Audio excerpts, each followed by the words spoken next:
senapan angin. Iya. Tapi kita nunggu hasil dari laboratorium forensik. Nanti akan kita cek juga saksi-saksi.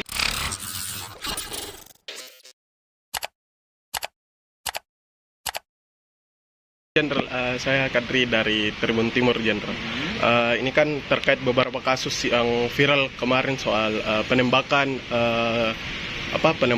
pengacara di Bone ini.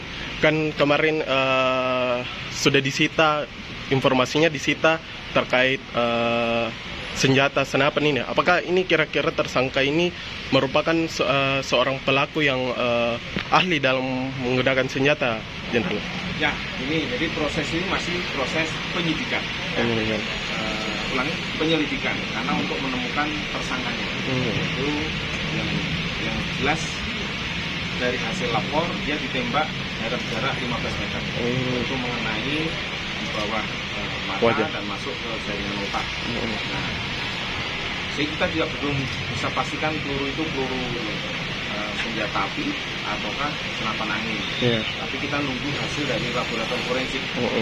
Nanti akan kita cek juga saksi-saksi. Saksi-saksi yang ada di sekitar TKP, dan kebetulan saat ini tim kita dari Krimum dan Polres Bone masih ada di TKP. Masih melaksanakan kegiatan yang berkait dengan penyelidikan.